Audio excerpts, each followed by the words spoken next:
Sila po yung mga tao po na wala silang knowledge sa paglilingkod sa Panginoon. Sila po yung mga tao na wala pong nalalaman sa tunay na Diyos na lumikha ng langit at lupa. Ito po yung mga Ninevites, yung mga tao po sa Ninive.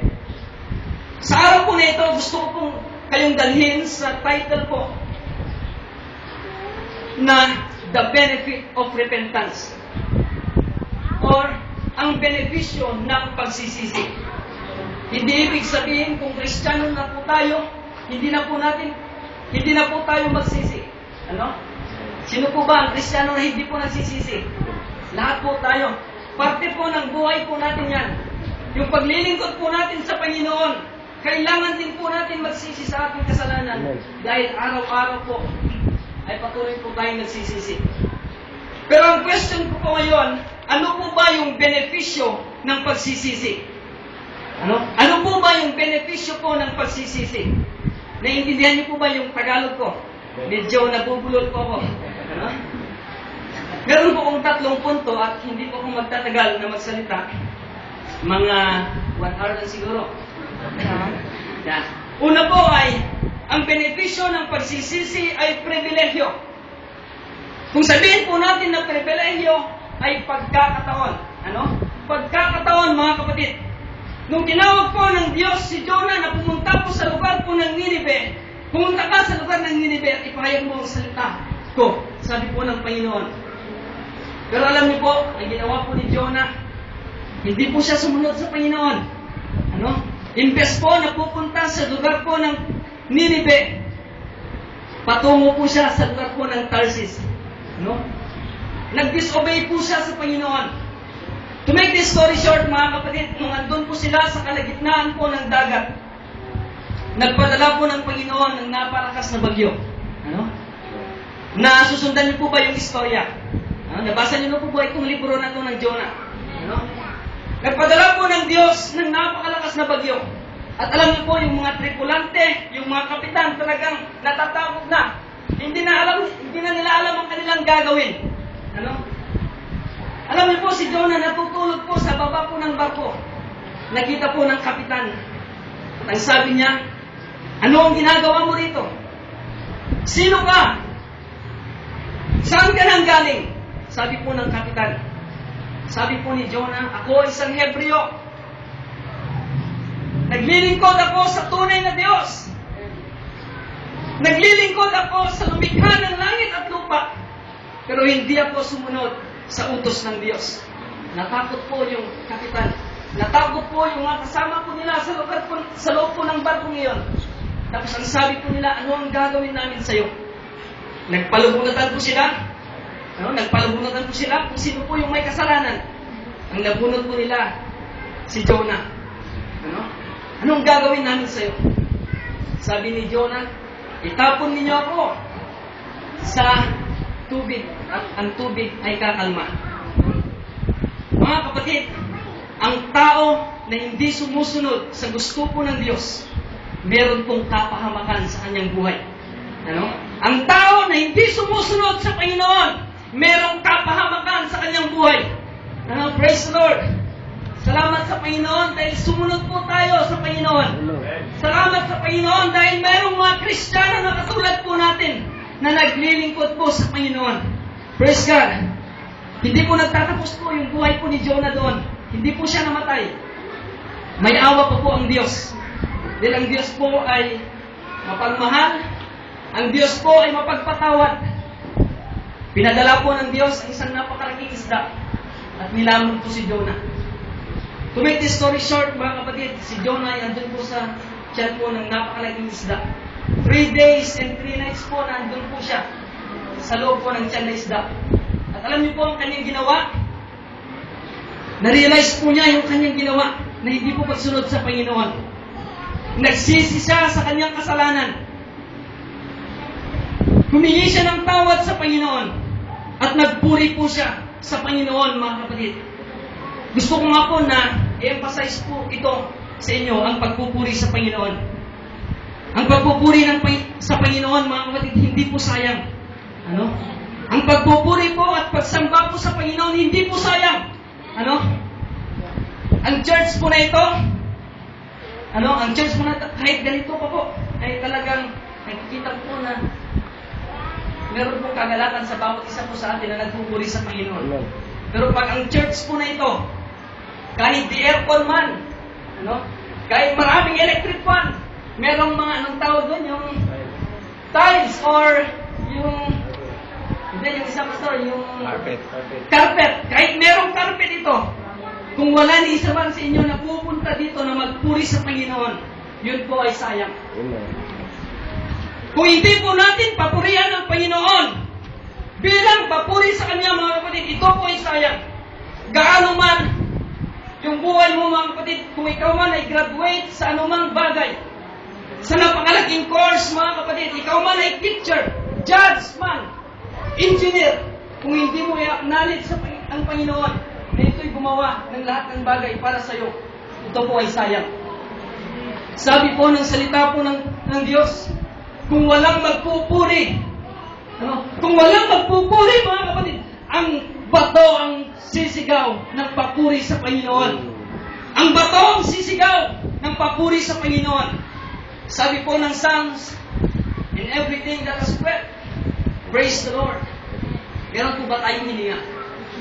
Amen.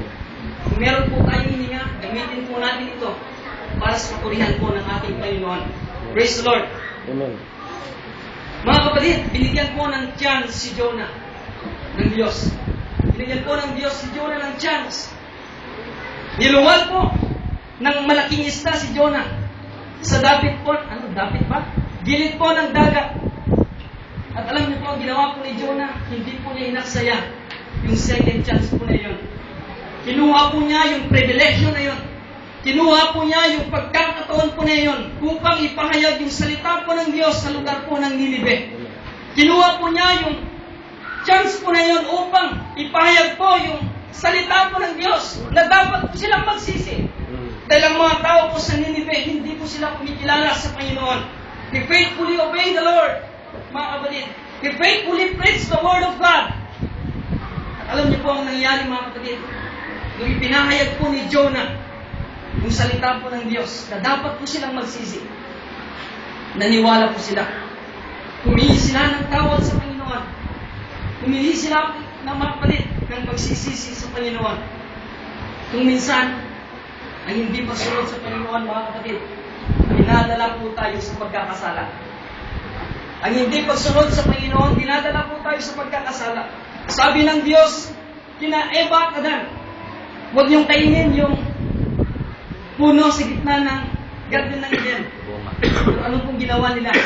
Hindi po sila sumunod sa Panginoon. Kumain po sila ng bunga po ng yun, na puna po na yun. Ano po ang nagawa po sa kanila? Sila po ay nagkasala sa Panginoon. Ito yung rason kung bakit tayo po ay makasalanan. Ito yung rason kung bakit hindi po tayo karapat-dapat sa paningin po ng Diyos. Ito po yung rason kung hindi po tayo kaaya-aya sa paningin po ng Diyos. Dahil po sa kasalanan ito.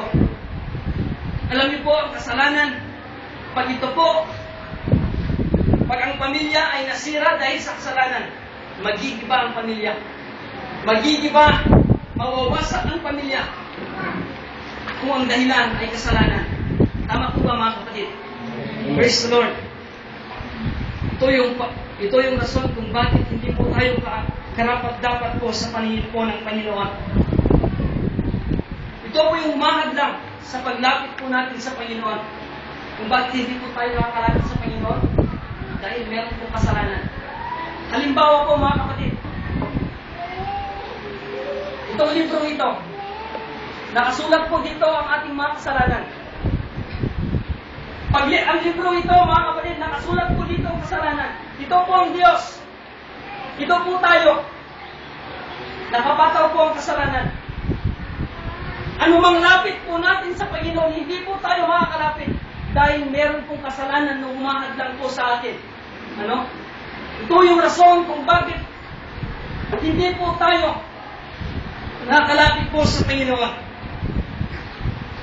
Itong kasalanan, mga kapatid, nagpapakita lamang na hindi po tayo karapat-dapat sa Panginoon. Itong kasalanan na ito yung rason kung bakit hindi po natin kayang maligtas ang ating mga sarili. binibigyan po tayo ng Panginoon ng chance, ng pagkakataon upang manumbalik po sa Panginoon. Alam niyo po si Jonah, yung pagkakataon po na yun, kinuha po niya na pribilegyo sa kanyang buhay. Praise the Lord. Upang sundin po ang Panginoon. Pangalawang benepisyo, mga kapatid, sa paglilingkod sa Panginoon o pagsisisi sa Panginoon ay kaligtasan. Ang benepisyo ng pagsisisi ay kaligtasan. Ang pananampalataya, mga kapatid, dinadala po tayo sa pagsisisi. At kung yung pananampalataya po natin bilang isang Kristiyano, ito po ay nagbubunga ng ating pagsisisi. Dahil ang pananampalataya ay kaakibat ng pagsisisi. At ang pagsisisi, mga kapatid, ito ay kaakibat ng kaligtasan. At kung ang pananampalataya po natin ay nagbunga po ng pagsisisi, meron pong kaligtasan. Amen po ba? Amen. Praise the Lord.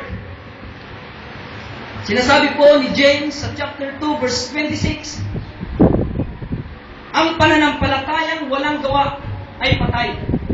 Hindi po sinasabi po ni James na gumawa ka ng mabuti upang ikaw ay maligtas. Hindi po sinasabi ni James na tumulong ka para ikaw ay maligtas. Kundi, faith, mga kapatid, pananampalataya sa Panginoon. We must need, mga kapatid, na meron po tayong pananampalataya sa Panginoon. At alam niyo po, susunod na lamang ito na mabuting gawa na ginagawa po natin. No? Nung naging Christian po tayo, nung namanampalataya po tayo sa Panginoon, ano po yung nagbago sa ating mga buhay? Ano po? Mabuting gawa. Praise the Lord. Amen.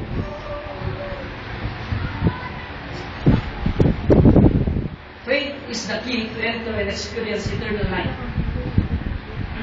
Sabi po ng John chapter 6 verse 47, pakatandaan ninyo, ang sinumang sumampalataya at tatanggap sa akin ay merong buhay na walang hanggan. John 3:16, for God so loved the world that He gave His only begotten Son, that whoever believe in Him should not perish but have an everlasting life.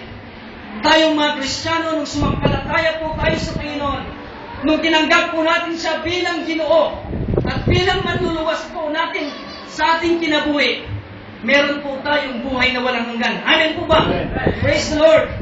Yan po yung rason kung bakit po tayo nagpapatuloy sa paglilingkod sa Panginoon, dahil nakikita po natin na meron po tayong mararamdaman pagkatapos po ng buhay po na ito. Praise the Lord. Amen. Mga Kristiyano, mga mananampalataya sa Panginoon, hindi po dito yung buhay po natin.